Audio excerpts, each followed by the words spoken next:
I was called an outsider, but when my grandfather left me $50,000 and rewrote Father's will, he exploded, and then I was labeled an outsider in my own family, and it wasn't just a passing comment or a phase, it was my reality.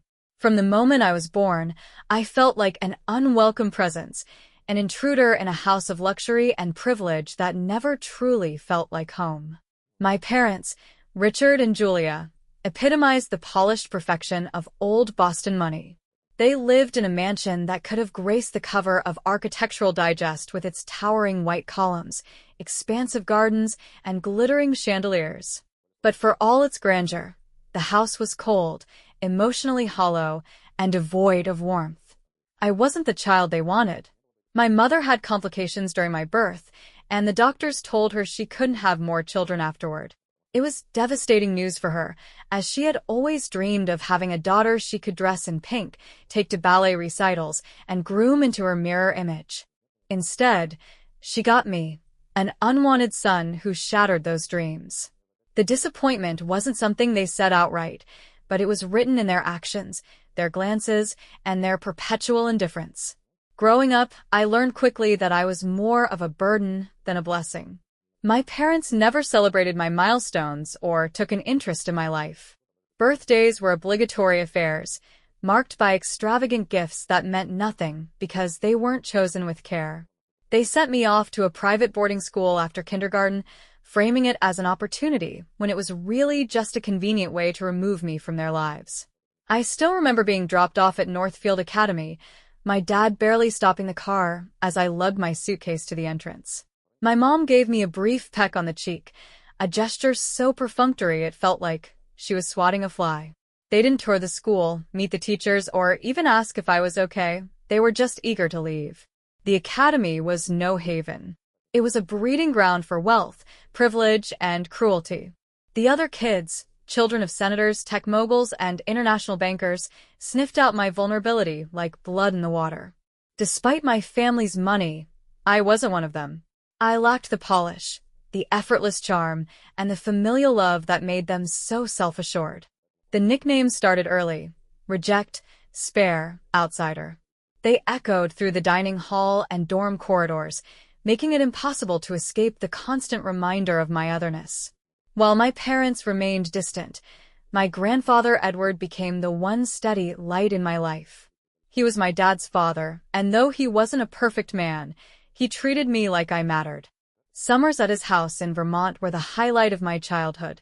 Unlike the mansion in Boston, his home was cozy, filled with creaky floorboards, mismatched furniture, and the warm scent of freshly baked bread. He taught me how to fish, start a fire, and appreciate the simple pleasures of life. He didn't coddle me, but he saw me, something my parents never did. Edward often told me that life wasn't about how much money you had, but the kind of person you chose to be. Those words stayed with me, a counterpoint to the shallow values my parents lived by. His letters, filled with encouragement and pride, became my lifeline when I returned to the isolating world of Northfield Academy. Back in Boston, I was invisible to my parents. My mother busied herself with charity events and social climbing, while my father buried himself in work, emerging only to bark orders or offer half-hearted critiques. Holidays were a joke, an awkward reminder that I didn't fit into their meticulously curated lives. I wasn't just ignored, I was actively excluded. My mother once said I should be grateful for everything I had, as though the mansion and money could replace love and connection. In response to their indifference, I turned to academics. If I couldn't earn their love, maybe I could prove my worth through achievement. I poured myself into my studies, becoming the top of my class not because I wanted their approval, but because it was the only thing I could control. Academic success became my armor, shielding me from the loneliness and rejection that haunted me. But no amount of awards or accolades could pierce the wall of their apathy. When I graduated high school with honors, my father barely acknowledged it, and my mother didn't even attend the ceremony. Edward, of course, sent a handwritten letter filled with pride and love. His support was the only thing that kept me going. After high school, I finally saw a glimmer of freedom. I had worked tirelessly to earn acceptance into the Wharton School of the University of Pennsylvania, one of the most prestigious business schools in the world. Finance was my ticket out, a way to prove that I could succeed without relying on my family's name or fortune. When the acceptance letter came, my parents' reactions were predictably cold. My father glanced at the letter, grunted, and returned to his Wall Street Journal. My mother offered a hollow congratulations before retreating to plan her next gala. But their indifference no longer mattered. Wharton was my chance to carve out a life of my own, far from the shadow of their expectations and neglect. As I packed my bags, I made a promise to myself. I would succeed not because of them, but in spite of them. Stepping onto the Wharton campus felt like entering a whole new universe. Unlike the suffocating indifference of my childhood or the cruel exclusivity of my boarding school, this was a place where ambition reigned supreme. People here were driven, laser-focused on success, and determined to leave their mark. They were, in many ways, similar to the peers I had grown up around.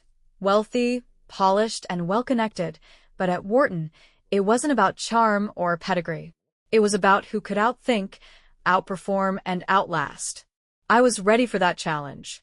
I buried myself in my studies with the same single-minded determination that had carried me through years of neglect and isolation. But this time, it wasn't just about academics. Wharton opened doors to a world of opportunities one had only dreamed of. By my third year, I had begun experimenting with the stock market. The idea of making money work for me, of turning numbers on a screen into tangible wealth, was intoxicating. I had studied everything I could about investments, reading voraciously about strategies, market trends, and the stories of financial titans. Now I was ready to put theory into practice. My grandfather, Edward, remained my greatest source of encouragement. Even though he wasn't versed in the intricacies of finance, he believed in me wholeheartedly. When I told him about my plans to start investing, he supported me in a way my parents never would. He gave me $50,000 not just as a gift, but as a sign of faith. He trusted me to do something meaningful with it, and that trust meant more to me than the money itself. I started small, cautiously dipping my toes into safe investments. But as I gained confidence and began to understand the ebb and flow of the markets, I started taking calculated risks. Each successful trade bolstered my determination, and before long, I was seeing real returns. There was something deeply satisfying about it, not just the financial gain, but the sense of control. For once, I was building something entirely on my own. I kept my grandfather updated every step of the way, and his excitement was infectious. He was proud of what I was accomplishing, and his pride fueled me. By the time I graduated, I had turned that $50,000 into nearly $250,000. The numbers still felt surreal to me, but they were proof of what I could achieve. I wasn't just good at this. I was exceptional. And I knew it was only the beginning. My parents, of course, were oblivious. They had no clue what I had accomplished and wouldn't have cared even if they did. To them, I was still the insignificant son who would never measure up to their expectations. My dad's occasional, dismissive questions about my little investments were laced with condescension. My mom, preoccupied with her endless charity galas, never even asked about my life. Their apathy no longer stung. It just fueled my resolve to prove them wrong. At Wharton, I began forming connections with people as driven as I was. One of those people was Ryan, a classmate who was everything I wasn't, effortlessly charming, well-connected, and a product of old money. Despite our differences, we clicked. Ryan shared my obsession with the stock market and had the kind of family connections I could only dream of. Together, we started pooling our resources and knowledge, tackling investment opportunities that neither of us could have handled alone. Ryan's charisma opened doors to circles I had never imagined, and my relentless work ethic turned those connections into profits. By the time I was 24, we had built a portfolio worth over $1 million. It was exhilarating, but it wasn't without complications. Ryan's thrill-seeking approach to investing often clashed with my more calculated mindset. He loved risk, pushing for bigger, faster gains, while I tried to keep us grounded.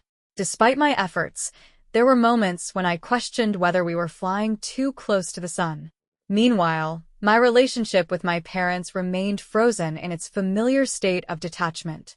Rumors of my growing success had reached their circles, but they barely acknowledged it. My dad's occasional inquiries about my work were tinged with skepticism, and my mom's indifference was as steadfast as ever. They had decided long ago that I wasn't worth their attention, and nothing I did seemed capable of changing that. The breaking point came one Thanksgiving. I had built a life for myself, one that was successful, respected, and independent. Yet, they continued to treat me like I was invisible. At dinner, I finally let it all out. I told them how their neglect had shaped me, how their indifference had scarred me, and how their constant dismissal had fueled my resentment. I wanted them to understand the damage they had done. Their response was as hollow as ever. My dad shrugged, muttering something about me being too sensitive, while my mom barely looked up from her gala planning. Their reactions weren't surprising, but they were infuriating. No matter what I said or did, they refused to see me. To them, I was still the mistake they never wanted, the son they couldn't love. In that moment, something shifted. I realized that I would never have their approval, and for the first time, I was okay with that. I didn't need their validation or their love. I had built something for myself, and that was enough. The family I had longed for my entire life wasn't going to come from them. It was going to come from the people I chose to surround myself with, from the life I was building on my own terms. And for the first time, I felt free. After parting ways with Ryan, I found a new clarity in my path forward. I had learned to navigate the ups and downs of the market, to temper ambition with caution, and to focus on sustainable growth rather than short-lived highs. I rebuilt my portfolio from scratch, taking the lessons I had learned from our collapse to forge a more resilient approach. By the time I turned 25, my portfolio was not only restored but thriving, and I had a clear vision of where I wanted to go next. My grandfather remained my steadfast supporter, even as his health began to decline. Though his strength faded, his belief in me never wavered. I could see his pride in the way he smiled when I shared my successes or talked about my future plans. He didn't need to say it. I knew that I had made him proud, and that knowledge drove me to keep pushing forward, to keep building the life I had envisioned for myself. I didn't need my parents' approval anymore. I had carved out my own place in the world, proving that I could thrive on my own terms. That realization gave me a freedom I hadn't felt before, a sense of independence that fueled my ambitions even further. My work shifted to a new level. I formed a small but dedicated team to manage a growing client base. We specialized in investment management, focusing on personalized strategies that set us apart from larger firms. Over time, our portfolio grew to several $1 million, and my name began circulating in financial circles as someone to watch. I was no longer just another aspiring investor. I was becoming a leader in the industry. During this time, I met Lauren at an investor summit in New York. She was unlike anyone I had ever encountered, sharp, ambitious, and unafraid to defy expectations. She came from old money, but she wasn't content to rest on her family's wealth. Instead, she was building her own empire with a reputation for identifying groundbreaking tech startups and smart investments. We started talking about business, sharing ideas and contacts, and quickly realized we had a lot in common. Lauren admired what I had built, and I was captivated by the way she carried herself with confidence in rooms filled with powerful men who underestimated her. As we spent more time together, it became clear that what we had was more than a professional connection. We began seeing each other outside of work, dinners, long conversations about our dreams and plans. For the first time in my life, I felt like I had met someone who truly understood me. Lauren and I shared similar values, and our partnership only grew stronger, both professionally and personally. Together, we began investing in larger opportunities, combining our expertise to take bold but calculated risks. We became a formidable team, a power couple that everyone in the finance world started noticing. As my professional and personal life flourished, a shadow loomed in the background: my grandfather's health. At first, I didn't notice the signs.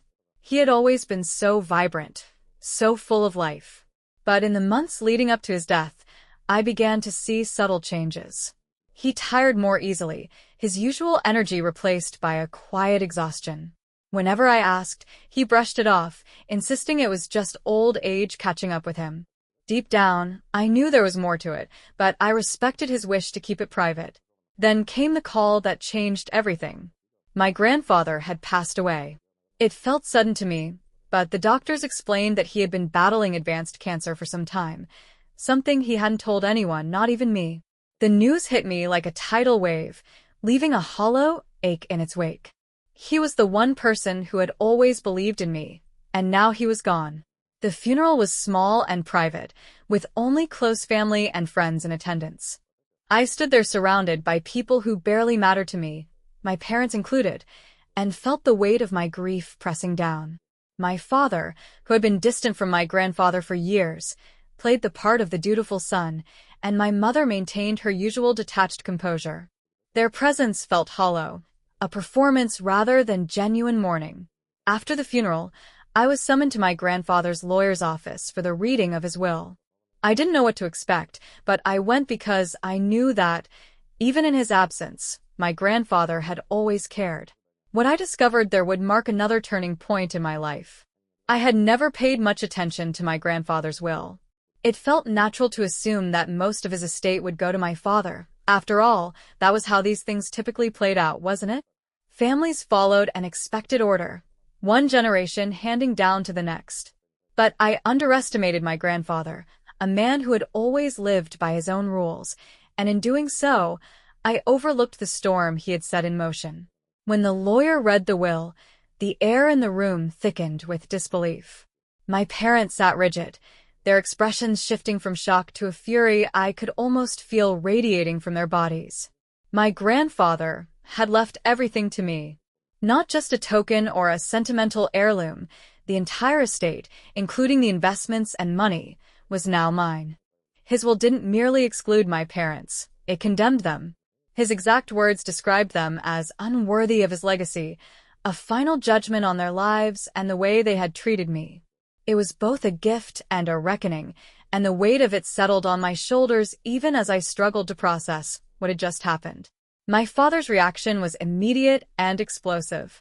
His face turned crimson as he surged from his seat, shouting accusations that cut through the tension like a blade. He called me a manipulator, claiming I had schemed to twist my grandfather's mind in his final days. His voice was thick with rage, and before I could comprehend what was happening, he lunged at me. His hands grabbed my collar, shaking me as if he could physically undo the will with his fury alone. For the first time, I saw the depths of his resentment, the years of bitterness that had festered beneath the surface. His words came in a torrent of venom, filled with accusations and a raw hatred that left no room for misinterpretation. It wasn't just the inheritance he felt I had stolen, it was everything he believed should have been his. My mother sat frozen, her face pale, her hands trembling in her lap as though she were a spectator in someone else's nightmare. It was Lauren who stepped in, pulling my father off me with a strength that belied her small frame. Her voice was firm, a wall between me and the storm my father had unleashed. Still, the damage was done. My father stormed out of the lawyer's office, his threats echoing in the room as he vowed to take back everything he believed was rightfully his. I didn't understand the full weight of his words then, but they haunted me in the weeks that followed. He wasn't bluffing. He truly intended to destroy me. It started with the will itself. My father wasted no time in contesting it, launching a legal battle that quickly became a grueling ordeal. He claimed my grandfather had been mentally unfit when he wrote it, that I had coerced him or manipulated his vulnerable state. The accusations were cruel and unfounded, but they were just the beginning. My father didn't stop at the courtroom. He expanded his war into the business world. He spread vile rumors about me, painting me as a fraud who had built my success on deception. He whispered lies to anyone who would listen, hoping to poison my reputation and turn my achievements to ash. Worse still, he targeted Lauren, accusing her of being complicit in my supposed schemes. His attacks were relentless, a constant barrage designed to isolate me, break me down and strip me of everything I had worked for. Every day felt like a new fight, a new attempt to tear apart the foundation of my life. But through it all, Lauren remained unshaken. She stood by me, her presence a beacon of stability in a storm of chaos. Together, we hired the best legal team we could find. They dismantled my father's claims piece by piece, proving that the will was airtight and that my grandfather's mental clarity was beyond reproach. Legally, my father stood no chance, but his attacks went far beyond the courtroom. His vendetta spilled into my professional life. At first, it was subtle. Clients pulling out of deals without clear explanations, contracts mysteriously falling apart. I tried to chalk it up to bad luck, but the pattern was undeniable. Whispers of instability surrounded my company, and every step forward seemed to meet an invisible wall. Lauren and I began to dig deeper, determined to uncover the source of the chaos. What we found was as shocking as it was infuriating. My father was orchestrating it all. He had created fake businesses, front companies designed solely to sabotage mine. He was pulling strings from the shadows, his determination to destroy me becoming more apparent with every discovery. The realization hit me like a blow. This wasn't just about money or property anymore. It was personal. My father wasn't trying to win, he was trying to ruin me. To him, my success was a reminder of everything he believed he had lost, and he wouldn't rest until he had taken it all away. But if he thought I would crumble under the pressure, he had miscalculated. Lauren and I faced every challenge head-on, standing united against his schemes. With every attack, we learned to adapt, to find new ways to protect what we had built. The battle wasn't easy, and there were nights when the stress threatened to overwhelm us. But together, we pushed forward, refusing to let my father's bitterness define our future. My father's scheme, as we uncovered it, was as intricate as it was malicious. He had constructed an elaborate network of shell companies, entities designed to look like legitimate investors and strategic business partners.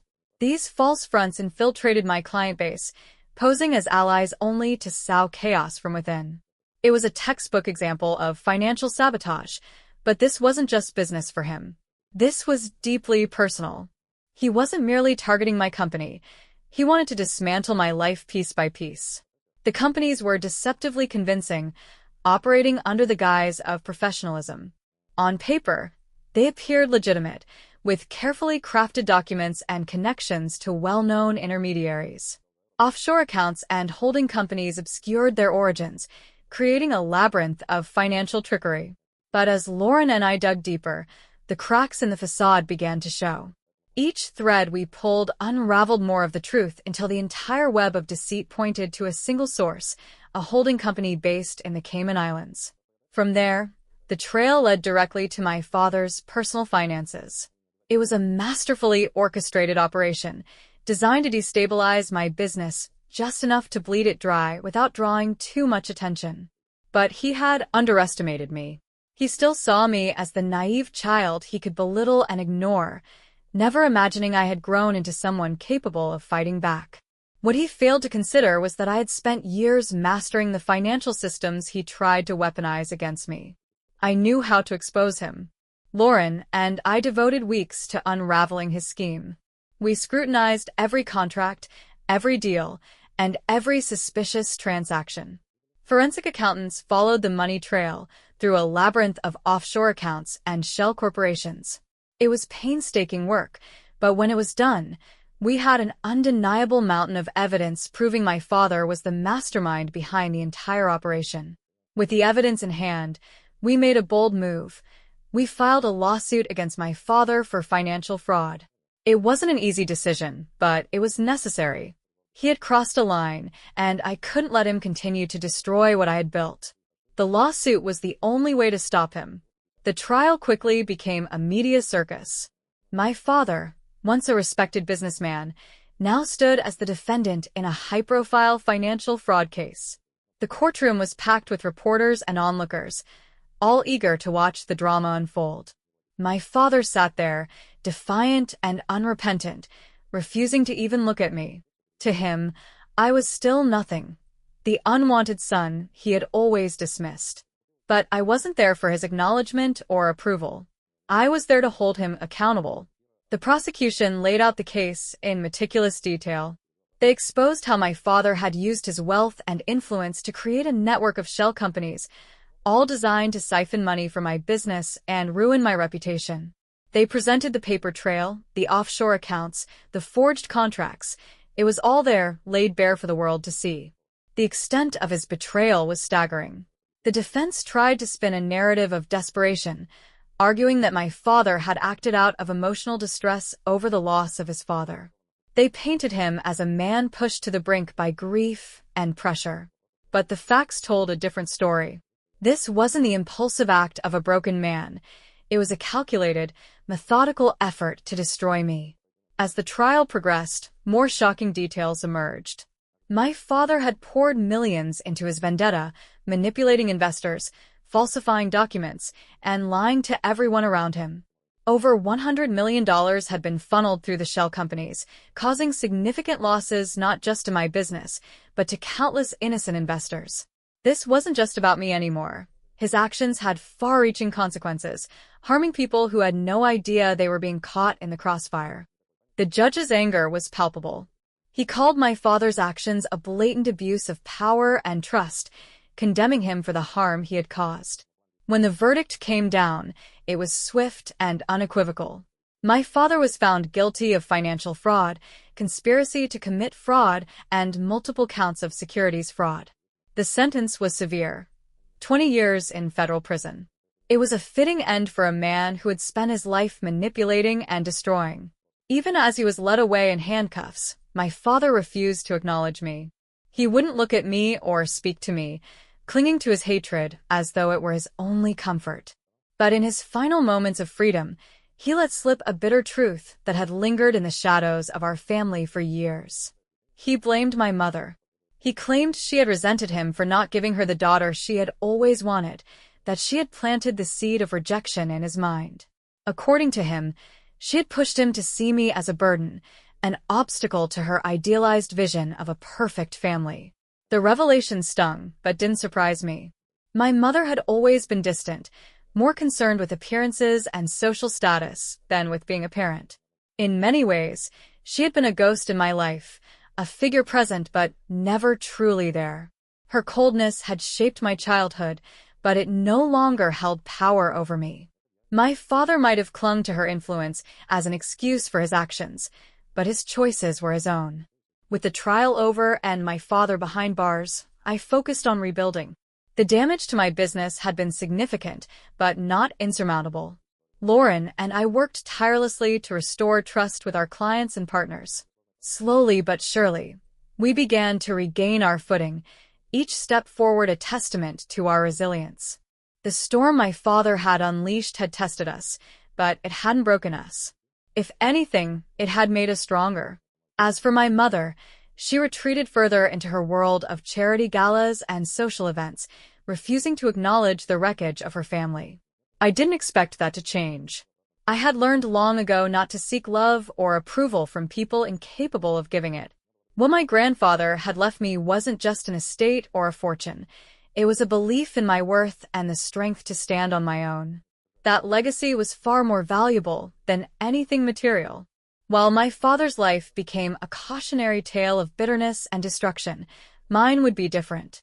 I had Lauren, my company, and a future built on my terms.